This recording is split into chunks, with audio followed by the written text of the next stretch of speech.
pessoal, tudo bem? Dando sequência aos nossos estudos aí, hoje nós vamos falar sobre a representação geométrica das moléculas, né? A nossa chamada geometria molecular. Por que a gente faz essa questão de representar as moléculas de determinada fórmula?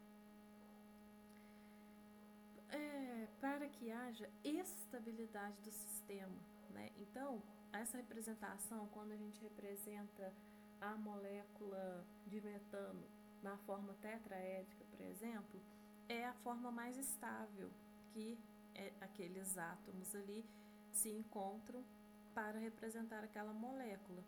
E para isso a gente precisa que os pares de elétrons do nível de valência não tenham quase que repulsão nenhuma. E para que essa repulsão seja praticamente igual a zero, o que tem que ocorrer? A gente tem que conseguir colocar os átomos o mais afastado possível uns dos outros.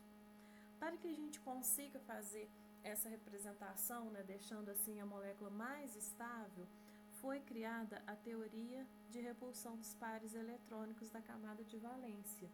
Então, é em cima dela que a gente consegue determinar a geometria molecular de todas as moléculas. Então, é a maior distância entre os átomos que formam aquela molécula que deixa a molécula da forma mais estável.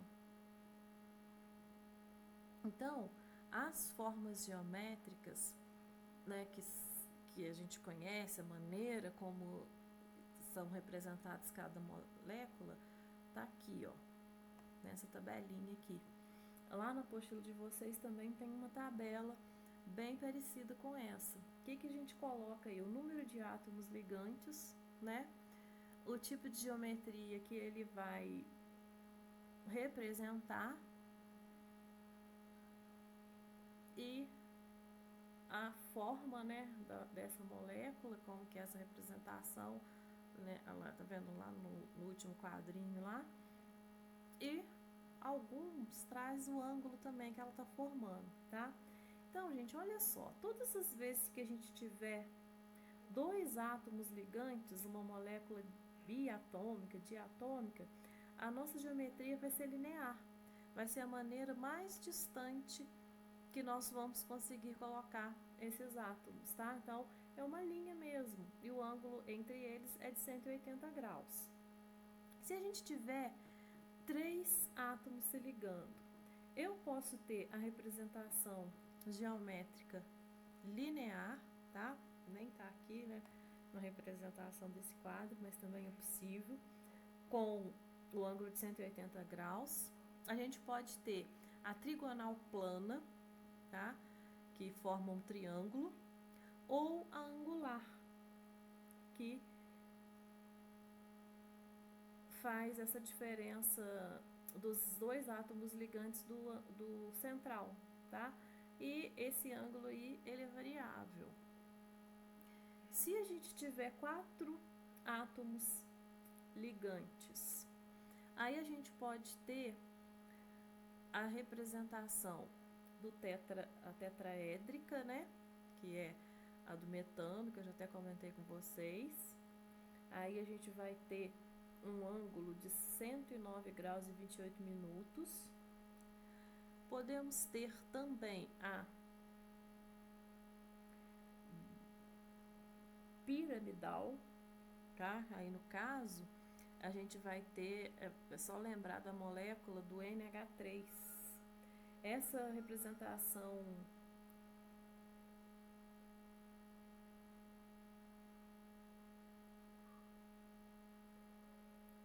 piramidal, o ângulo entre elas também é bem variável, tá? Aí a gente tem a presença de um par de elétrons não ligantes no nosso átomo central. Então, seriam essas aí, gente, as principais, tá? Que a gente vai utilizar nas nossas representações. Aí a gente pode ter com 5 átomos, que aí mantém uma representação tetraédrica.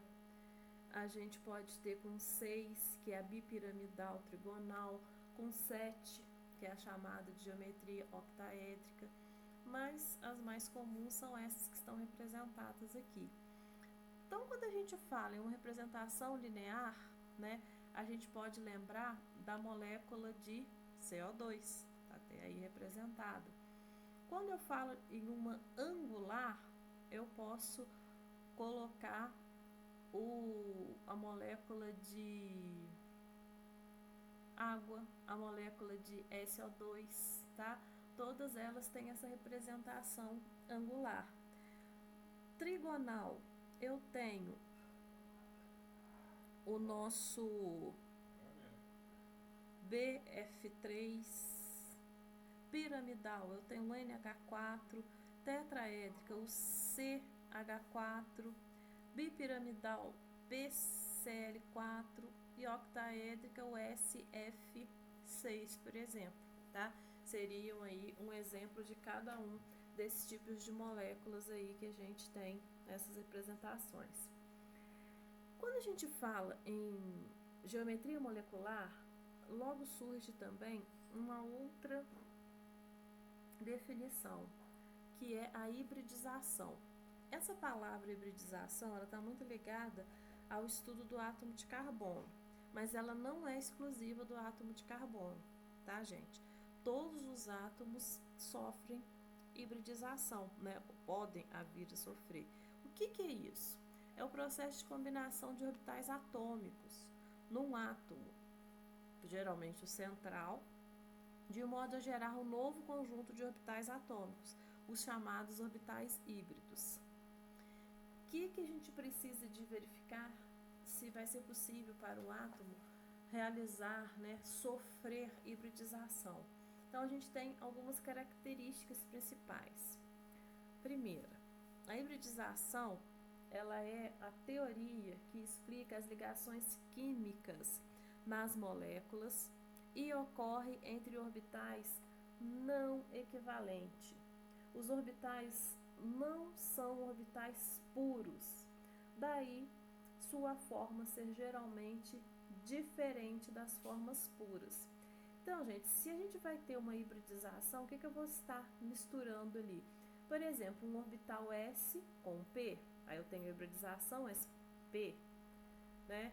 Aí, se eu tiver dois orbitais S e um P, SP2, e assim vai, nós vamos tendo os tipos diferentes de hibridização. Outra característica, o número de orbitais híbridos que se forma é igual ao número de orbitais atômicos que participam do processo de hibridização, tá? Então, por exemplo, se a gente tiver 3 orbitais P participando e um S, eu vou ter 3 orbitais sp3, igual ao número de orbitais que eu tinha antes. Continuando as nossas características. O processo de hibridização, ele necessita de uma energia inicial. Então, para começar, a gente precisa de ter energia. Só que essa energia, na forma de ligação química, essa liberação, ela vai ser maior do que que a molécula absorveu para que ocorresse a hibridização. As ligações covalentes se formam por meio de sobreposição espacial de orbitais híbridos ou puros, tá? Então, esse tipo de hibridização, gente, esse tipo de processo, a hibridização, ela explica pra gente bem o que acontece nas ligações covalentes. Olha aqui um exemplo. Aí, como a gente já faz mesmo a relação direta com o átomo de carbono, olha o carbono no seu estado fundamental. Vocês sabem que ele tem 6 elétrons, então esses 6 elétrons são distribuídos assim: um S2, 2S2, 2P2. Então, a gente tem um orbital P incompleto, né? Com uma casa, né, um quadrinho ali livre. Se a gente fornecer energia para esse átomo de carbono, olha só, consigo fazer com que o primeiro elétron ali do orbital S2, né, 2s2, ele vá ocupar o nosso orbital P que estava vazio. Então, a partir desse momento, ocorreu uma hibridização do carbono. Aí, a gente pode fazer ela acontecer da seguinte maneira, ó. Eu coloco um elétron no orbital S, 3 elétrons no orbital P, vou ter no total 4 orbitais hibridizados. Tá vendo? Isso aqui tudo que a gente pegou, ó, do 2s, ó, tá vendo? Ficou um aqui e os 3 no orbital P. Então, a gente tem, na verdade, 4 orbitais hibridizados. Então, é isso que acontece quando a gente fala que um determinado átomo, uma determinada molécula, sofreu hibridização, tá? Isso aí, gente, pode acontecer com qualquer átomo que tenha esses orbitais aí incompletos. Se a gente pegar o berílio, por exemplo, berílio tem 4 elétrons, né? Um S2, 2S2. A gente vai retirar um elétron do orbital S, né, do S2, passar para o P. E assim a gente vai ter o nosso orbital hibridizado. No caso do cloro, do boro, desculpa, posso ter também uma hibridização, né, sp2. Ou seja, a gente vai retirar 2 elétrons, vou colocar, né, um elétron do orbital S2 lá no P, que ele só tinha 1. E assim vai, qualquer átomo, então, podemos fazer com que haja a hibridização entre eles. Como vocês também sabem, nós temos que relembrar aqui os tipos de hibridização: sp, sp2 e sp3. Essas hibridizações aí, gente, né, como também é do conhecimento de todos vocês, quando a gente fala que uma determinada molécula, né, sofreu esse tipo de hibridização, né, SP, SP2 ou SP3, tem a ver com os tipos de ligações que estão envolvidas, né, no nosso átomo, na nossa molécula. Então, a nossa hibridização SP3, ela tem apenas ligações simples. A nossa hibridização SP2, ela pode ter uma ligação dupla. E a nossa hibridização SP, ela vai ter 2 ligações duplas ou uma tripla, tá? Só mesmo para vocês lembrarem. E se a gente fizer essas associações, tá vendo? Foi o que eu acabei de falar. O nosso exemplo tá aqui de novo em relação ao átomo de carbono. Ó, 4 ligações simples, sp3. Uma ligação dupla, sp2. Uma simples e uma tripla, sp. E 2 ligações duplas, sp. E a gente pode também relacionar as hibridizações às moléculas, né? Aos tipos de geometrias que a gente acabou de ver.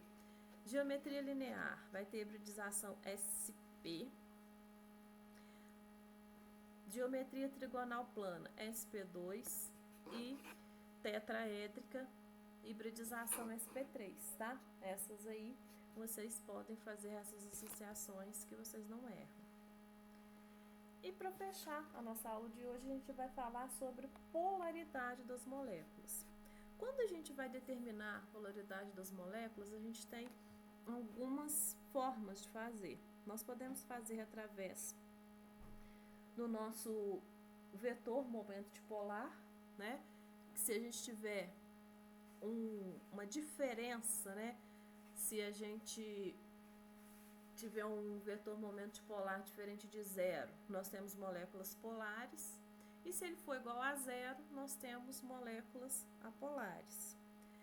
Podemos fazer pela diferença de eletronegatividade, né? Se ela nos for informada, vocês sabem que Linus Pauling determinou o valor de eletronegatividade dos átomos, então aqueles envolvidos na formação da nossa molécula, se nos for fornecido a eletronegatividade deles, nós podemos determinar também, né, essa polaridade. Quanto maior a diferença, mais polar é a nossa molécula, e quando ela for igual a zero, ela é apolar.